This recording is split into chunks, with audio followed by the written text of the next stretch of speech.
नमस्कार। राष्ट्रबोध से मैं पवन केसवानी।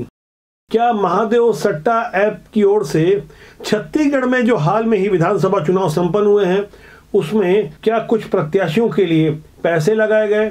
क्योंकि जो खुलासे अभी धीरे धीरे हो रहे हैं उससे एक बात तो स्पष्ट है कि महादेव सट्टा ऐप के प्रमोटर और उनके मालिकों की ओर से न केवल कोशिश की गई थी बल्कि बकायदा करोड़ों रुपए यहाँ लगाए गए थे ताकि उनकी ओर से लगाए गए पैसों से यदि कोई विधायक तैयार होते हैं तो उन्हें पॉलिटिकल सपोर्ट मिलेगा, जिससे नेताओं के संरक्षण में उनका काम फलता फूलता रहे।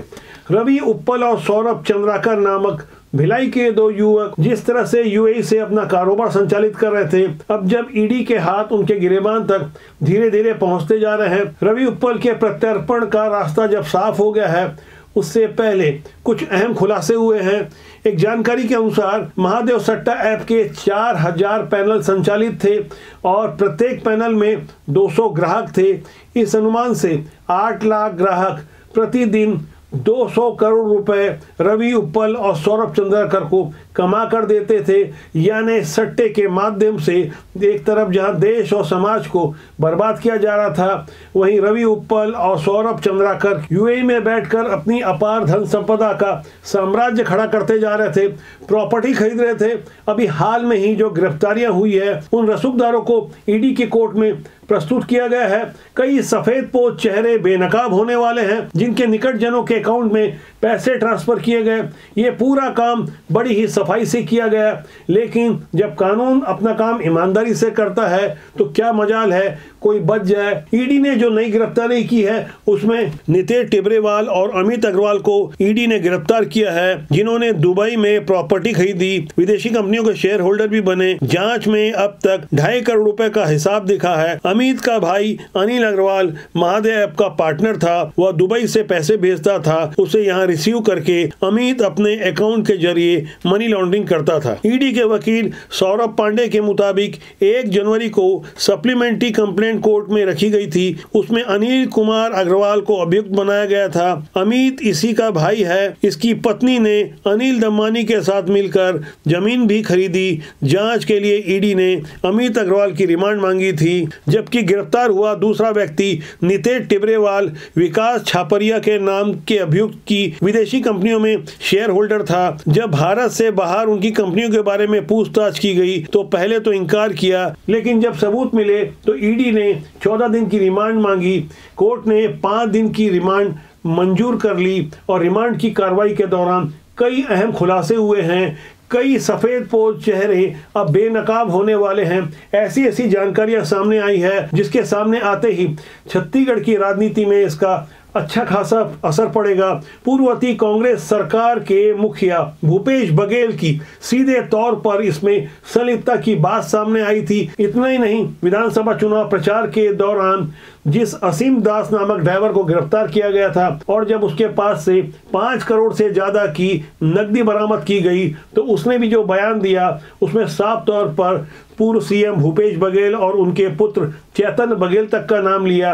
यहाँ आपको याद होगा कि बीती 23 अगस्त को जब सीएम भूपेश बघेल का जन्मदिन था, उसी जन्मदिन वाले दिन सीएम भूपेश बघेल के एडवाइजर राजनीतिक सलाहकार विनोद वर्मा और उनके दोनों ओएसडी आशीष वर्मा और मनीष बंछोर के घर में भी ईडी ने छापेमारी की थी। दरअसल ईडी को इनपुट मिले थे, सबूतों को सार्वजनिक करने की मांग कांग्रेस की ओर से की जा रही थी, लेकिन ईडी तब चुप थी। अब उस चुप्पी का एक बड़ा खुलासा होने जा रहा है, जिसके बारे में हमें जो जानकारी मिली है, हमारे विश्वस्त सूत्रों ने हमें जो जानकारी पुख्ता तौर पर बताई है, उन्हें भी हम बहुत जल्द ही सार्वजनिक करेंगे। क्योंकि ईडी की ओर से आधिकारिक रूप से जानकारी नहीं दी गई है, इसलिए हम गोपनीयता के नियमों का पालन करते हुए फिलहाल उस जानकारी को सार्वजनिक नहीं कर रहे हैं, लेकिन जिम्मेदारी से इस बात का हम खुलासा कर रहे हैं कि छत्तीसगढ़ के कुछ पुराने सफेद पोश राजनेता इसकी जद में आ चुके हैं। उनकी भी गिरफ्तारी होगी, जिसके लिए बस कुछ समय का इंतजार करना होगा। आपको याद होगा 2 महीना पहले ईडी ने देश भर के 39 ठिकानों पर महादेव सट्टा ऐप से जुड़े हुए लोगों के यहाँ छापेमारी की थी। तब 417 करोड़ रुपए की भारी भरकम संपत्ति, जेवरात और नकदी बरामद की थी। वो संपत्ति, नकदी किसकी है, उसके तार जोड़े जा रहे थे, सबूत इकट्ठा किए जा रहे थे, क्योंकि न्यायालय को सबूत चाहिए, खाली बरामदगी से कुछ नहीं होता। अब तो मजबूत सबूत भी तैयार हो गए हैं और कई सरकारी गवाहों की भी तैयारी हो रही है। इसके बाद अब आप देखेंगे कि कुछ बड़े नेताओं के गिरेबान में हाथ भी डाला जाएगा, वो गिरफ्तार भी होंगे, जिसके बाद निश्चित रूप से राजनीतिक हो हंगामा होगा, आरोप प्रत्यारोप का दौर होगा। लेकिन यह समझने वाली बात यह है कि देश और समाज की बर्बादी में लगे ऐसे सफेद पोश भला समाज और देश का क्या भला कर सकते हैं। ऐसे लोगों के विरुद्ध सख्त से सख्त कार्रवाई होनी चाहिए। ऐसे लोगों के विरुद्ध किसी भी तरह की सहानुभूति का मतलब देश और समाज के विरुद्ध जाकर कार्य करना होगा, भले वो किसी भी पार्टी या दल और विचारधारा से जुड़े हों। ऐसे लोगों के विरुद्ध हमें एकजुट होकर आवाज बुलंद करनी होगी।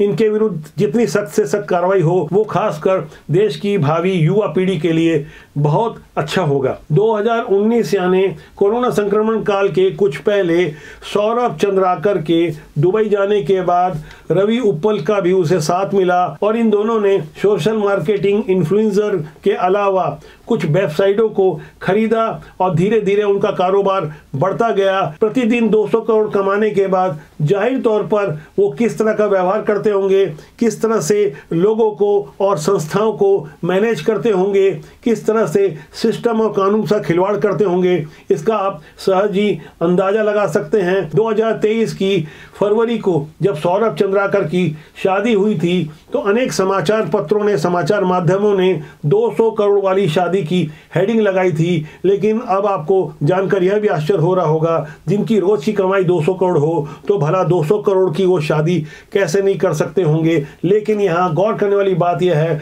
कि ऐसे कलाकार जिन्हें हम प्यार और सम्मान देकर आगे बढ़ाते हैं, वैसे ही रणबीर कपूर जैसे तमाम कलाकार हमारे ही देश की बर्बादी में लगे महादेव सट्टा ऐप के पैसों के लिए मंच में जाकर नाचते हैं, गाते हैं, देश की बर्बादी में लगे लोगों का साथ देते हैं। ऐसे ही सौरभ चंद्राकर और रवि उप्पल ने जब मुझे 1 करोड़ की मानहानि का नोटिस दिया था, तभी हमने तय कर लिया था कि हम महादेव सट्टा बुक के बारे में सिलसिलेवार ढंग से डंके की चोट पर सारी जानकारियां देंगे, समाज को आगाह करेंगे, सचेत करेंगे। देश के भविष्य को बचाने के लिए हम सबका उत्तरदायित्व बनता है कि महादेव सट्टा ऐप का पुरजोर विरोध करें। न केवल महादेव सट्टा ऐप बल्कि इन जैसे और भी जितने सट्टा ऐप चल रहे हैं उसकी सिलसिलेवार ढंग से जानकारी सामने आनी चाहिए, कानूनी कार्रवाई इनके खिलाफ होना चाहिए, क्योंकि हमारा देश बदल रहा है। आने वाले दिनों में जब भारत के प्रधानमंत्री भारत को 5 ट्रिलियन की इकोनॉमी बनाने की बात करते हैं तो विपक्षी दलों को आश्चर्य होता है। लेकिन गौर करने वाली बात यह है कि खासकर छत्तीसगढ़ में पूर्ववर्ती कांग्रेस सरकार के बड़े नेता और मुख्यमंत्री तक ऐसे सट्टा के कारोबार में संलिप्त पाए जाने के आरोपी हैं। इसमें क्या सच्चाई है, आने वाले दिनों में कुछ और बड़े अहम खुलासे होंगे। हमारे पास ढेर सारी जानकारी है, लेकिन जब तक जानकारी पुख्ता सबूतों के साथ नहीं होगी हम उसे सार्वजनिक नहीं करेंगे। लेकिन यकीन मानिए बहुत जल्दी कई सफेद पोश बेनकाब होंगे। तो आज के अंक के लिए इतना ही। मेरा आपसे आग्रह है कि राष्ट्रबोध को देखें, लाइक करें, शेयर करें और सब्सक्राइब करना न भूलें। राष्ट्रबोध आपका अपना जनमंच है। राष्ट्रबोध का सूत्र वाक्य है, राष्ट्रहित सर्वोपरि। नमस्कार।